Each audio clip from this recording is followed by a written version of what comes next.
ఓం నమ శివాయ. కుర్రూ కుర్రు కొండదేవత అంబ పలుకు, జగతాంబ పలుకు, సమ్మక్క పలుకు, సారలమ్మ పలుకు, వనదేవత పలుకు, అంబవారు పలుకు, జై కొండదేవత. ఓం నమ శివాయ నమ. ప్రజలందరికీ నమస్కారము. 2025 ఏప్రిల్ నెల. ఈ ఏప్రిల్ నెలలో 12 రాసుల వాళ్ళకి స్థితిగతులు ఎలా ఉన్నాయి, వాళ్ళ యోగ నక్షత్రం ఎలాగుంది, వాళ్ళ జన్మ నక్షత్రం ఎలాగుంది, వాళ్ళు చేయాల్సిన కార్యక్రమం ఎలా ఉన్నాయి, మరి ఈ నెలలో ఏది మంచి జరుగుతుంది, ఏది చెడు జరుగుతుంది, మరి ఈ నెలలో వాళ్ళు అనుకున్న కోరికలు ఏమిటి, రావాల్సిన ప్రమోషన్ ఏమిటి, మరి చేసే పనులు ఏమిటి, వాళ్ళ వ్యాపార ఉద్యోగ కుటుంబ సమస్యలు ఎలాంటి సమస్యలకి ఏ టైంలో వాళ్ళకి వర్తిస్తుందా అనేది ఈ 12 రాశుల వాళ్ళకి చెప్పబోతున్నాను. ఓం నమ శివాయ. ధనుసు రాశి ఫలితాలు. మూలా నక్షత్రము 1, 2, 3, 4 పాదములు అనగా, పూర్వాషాఢ నక్షత్రం 1, 2, 3, 4 పాదములు అనగా, ఉత్తరా నక్షత్రము 1, 2, 1 పాదం అనగా కలిస్తేనే ధనుసు రాశి ఫలితాలు. మరి ఆదాయంలో 5, ఖర్చులో 5. ఎంత సంపాదించినా కూడా తినేదానికి దానిదే పోతుంటుంది. మరి జాతక యోగ నక్షత్రంలో కూడా చూసుకుంటే రాజపూజిత 1, అవమానాలు 5. కాబట్టి మనల్ని ప్రేమించేవాడు 1 ఉంటే మనల్ని దూషించేవాళ్ళు 5 మంది ఉంటారు. కాబట్టి ఏ కార్యక్రమం అనుకున్నా, ఏ పని అనుకున్నా కూడా మనం మనసులో పెట్టుకొని పని అయిన తర్వాత చెప్పుకోవాలి. కానీ ఏ కార్యక్రమం అంటే ఆ కార్యక్రమం ఎవరు పడితే వాళ్ళకి ఎవరికి చెప్పకూడదు. చెప్పిన దానివల్ల కొన్ని లేనిపోయిన సికాకులు, లేనిపోయిన ఇబ్బందులు, కొన్ని ఎదురయ్యే మార్గాలు కొన్ని ఉన్నాయి.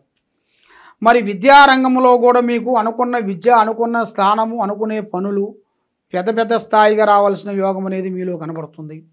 మరి ఉద్యోగదారులందరికీ కొంత ప్రమోషన్లు, కొన్ని మార్పులు ఈ నెలలో మీకు అద్భుతమైన విజయాలను మీరు పొందాల్సిన యోగాలు కూడా కనబడుతున్నాయి.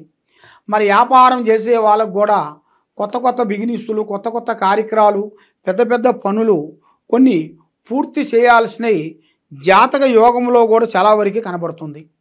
మరి వ్యాపార రంగంలో ఉండవలసిన వాళ్ళకి కొన్ని చేంజెస్, కొంత మార్పులు, కొంత పెట్టుబడి కావాల్సింది.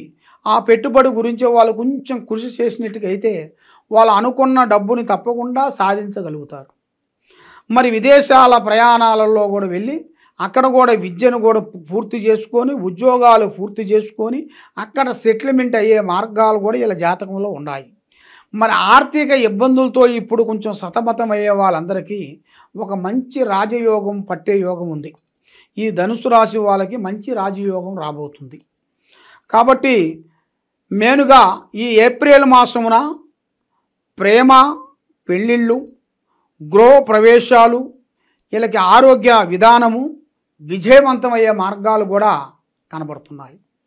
మరి వీళ్ళకి చాలామంది కొన్ని అవకాశాలు కూడా కొన్ని రావాల్సినవి కూడా వీళ్ళకి కొంత గుర్తింపులో కూడా రావాల్సినవి కూడా అతి దగ్గరలోని కొన్ని కనబడుతున్నాయి.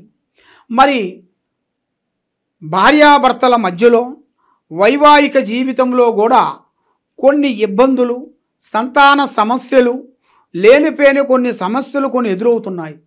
ఆ సమస్యల వల్ల కొన్ని కార్యక్రమాలు చేతికాడకు వచ్చినాయి చేజారిపోవటం, నమ్మకున్న వాళ్ళు నామం పెట్టడం, సాకారం చేస్తున్న వాళ్ళు సాకారం చేయకోకుండా ఉండటం, ఇలాంటివి ఇలా జాతక యోగంలో కూడా చాలా వరకు కనబడుతున్నాయి. మరి ప్రేమ పెళ్ళిళ్ళు, ప్రేమ వివాహాలు వీళ్ళకి జాతక యోగంలో చాలా వరకు కనబడుతున్నాయి.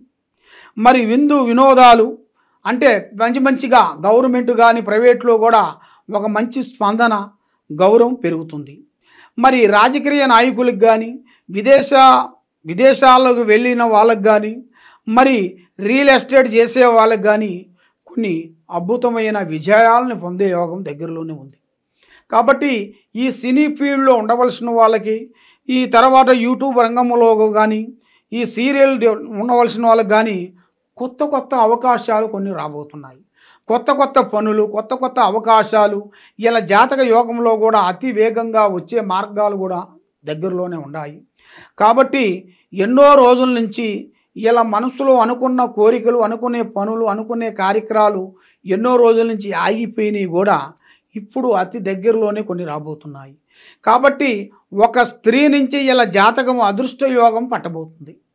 వీళ్ళు ఊహించని అదృష్టము, ఊహించని లక్ష్మి విజయవంతం అయ్యే మార్గాలు కూడా ఇలా జాతకంలో కనబడుతుంది.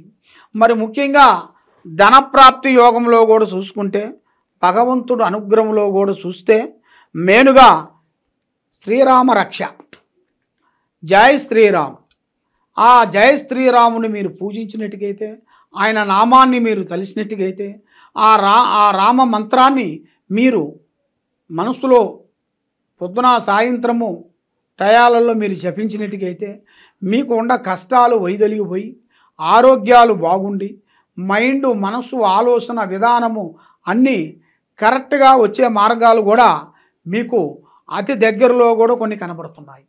కాబట్టి ఈ సంవత్సరంలో రైతులకి, వ్యవసాయదారులకి కొన్ని అవకాశాలు, కొన్ని పనులు, కొంత డెవలప్మెంటు, ఒకదాని దాబోతే ఇంకొకటి, అలాంటి అవకాశాలు కూడా పెద్దవి మీకు వచ్చే సిచ్యువేషన్లో కూడా కనబడుతున్నాయి. మరి ఇప్పుడు ఏ కార్యక్రమం చేసినా కూడా చేతికాడుకు వచ్చింది నోటికి అందుకోకుండా పోవటం, ప్రజలలో నరఏడుపు, ప్రజలలో కొంచెం మనశ్శాంతి లేకోకుండా ఉండటం, బంధుమిత్రులలో కొన్ని సమస్యలు, మరి ఏ కార్యక్రమం అనుకున్నా కూడా ఆ కార్యక్రమానికి అంతు పొంతు లేకోకుండా, ఇస్తానన్న వాళ్ళు ఇవ్వకోకుండా, సాకారం చేస్తానన్న వాళ్ళు సాకారం చేయకోకుండా ఏదో ఒక సమస్యతో సతమతం అయిపోతుంటారు. ఇలాగ సతమతం అయ్యే వాళ్ళందరికీ ఒక మంచి రోజు రాబోతుంది. పడ్డవాడు చెడ్డవాడు కాదు కదా. మరి ఆ భగవంతుడు నారు పోసిన వాడే నీరు పోస్తాడు. ఆ భగవంతుడు దయ వలన ఏదో ఒక రూపంలో తప్పకుండా డెవలప్మెంట్ కావాల్సిన యోగం అనేది మీ యోగంలో కనబడుతుంది. మరి ఎన్నో రోజుల నుంచి మీరు అనుకున్న పనులు, మీరు చేసే కార్యక్రమాలు అవి మీకు అతి దగ్గరలోనే మీకు విజయవంతం అయ్యే మార్గాలు కొన్ని కనబడుతున్నాయి. శనివారము, మంగళవారము, శుక్రవారము ఈ 3 రోజుల వరకు మీరు డబ్బులు కానీ, బంగారం కానీ మీ చేతుకుంటే ఏరే వాళ్ళకి ఇవ్వకూడదు. పసుపు కుంకుమ కానీ 6 గంటలు దాటిన తర్వాత పసుపు కుంకుమ కానీ మీ చేతుకుంటే ఎవరికి ఇవ్వకూడదు. ఇచ్చారనుకోండి దానివల్ల కొన్ని లేనిపోయిన చికాకులు వస్తాయి. కాబట్టి మీరు ఎన్నో డబ్బులు ఇస్తారు కానీ మళ్ళీ వచ్చేటప్పుడు తిరిగి రావు. ఇచ్చేటప్పుడు ప్రేమతో, అభిమానంతో ఇస్తుంటావు, మళ్ళీ తిరిగి వచ్చేటప్పుడు మీ మీద లేనిపోయిన సమస్యలు ఎదురవుతుంటాయి. ఆ లేనిపోయిన సమస్యల వలన లేనిపోయిన ఇబ్బందులు పడి మనశ్శాంతి లేకోకుండా మానసికమైన ఇబ్బందులతో చాలా వరకు సతమతమైపోయి చాలా వరకు ఇబ్బందిగా కనబడుతుంది. మరి ఈ సమస్య మీకు అతి దగ్గరలోనే మీకు తొలగిపోయే మార్గాలు కూడా అతి దగ్గరలోనే ఉన్నాయి. కాబట్టి మీరు ఆ శ్రీరాముని మీరు పూజించినట్టుగైతే మీలో ఉన్న కష్టాలు, మీలో ఉన్న దరిద్రాలు పటాపంచలైపోయే మార్గాలు దగ్గరకు వచ్చేసినాయి. కాబట్టి ఇప్పుడు మీరు ఒక ప్రయత్నం గురించి ఎదురు చూస్తున్నారు. ఆ కార్యక్రమం మాకు సక్రమంగా అవుతుందా కాదా, మరి ఆ సక్రమంగా కావాల్సింది ఎప్పుడో కావాల్సింది లేట్ అయిపోయింది, మరి ఇప్పుడైనా అవుతుందా ఆ కార్యక్రమం అని దాని గురించి ఎదురు చూస్తూ ఉన్నారు. కాబట్టి దానికి కొంచెం డబ్బులు కావాలి, పెట్టుబడి కావాలి, దానికి నమ్మకస్తుడు కావాలి. ఆ నమ్మకస్తుడి నుంచి కొన్ని పనులు మనకు జరగాలి. మనకు ఆ నమ్మకస్తుడి నుంచి కొన్ని పనులు విజయవంతంగా అయ్యే మార్గాలు కూడా అతి దగ్గరలోనే కనపడుతున్నాయి. ఈ విధంగా ఎలాంటి సమస్యలు కానీ, ఎలాంటి సమస్యల్లో ఉండవలసిన వాళ్ళు కానీ, ఎక్కడెక్కడో పోయి జ్యోతిష్యం చెప్పించుకొని నిరాశ చెందిన వాళ్ళు కానీ, కాబట్టి ఈ కింద ఉండాల్సిన నెంబర్కి మమ్మల్ని సంప్రదించినట్టుగైతే మీ పేరుని బట్టి, మీ సమయాన్ని బట్టి, మీ యోగాన్ని బట్టి, మీ ఇంట్లో ఏముంది, మీ ఒంట్లో ఏముంది, మీరు చేసే ఆఫీసులో ఏమేమి జరుగుతుంది, మరి మీరు అనుకున్న స్త్రీ వల్ల మీకు ఏమి కావటం లేదేమిటి, మీరు ఏ కార్యక్రమం చేసినా కూడా ఆ కార్యక్రమం చేతికాడికి వచ్చి చేజారిపోవటం కారణం ఏమిటి అనేది మీ గురించి అన్నీ పరిష్కరించేసి ఎలాంటి సమస్య ఉన్నా కూడా దానికంటూ ఒక పరిష్కారం అనేది ఒకటి ఉంటుంది. అది ఏ సమస్యకైనా కానీ మా దగ్గర ఒక పరిష్కారం దొరుకుతుంది. మీకు ఏ సమస్య ఉన్నా ఈ కింద ఉండాల్సిన నెంబర్కి మమ్మల్ని సంప్రదించండి. సర్వో జనా సుఖినో భవంతు. ఓం నమః శివాయ నమః.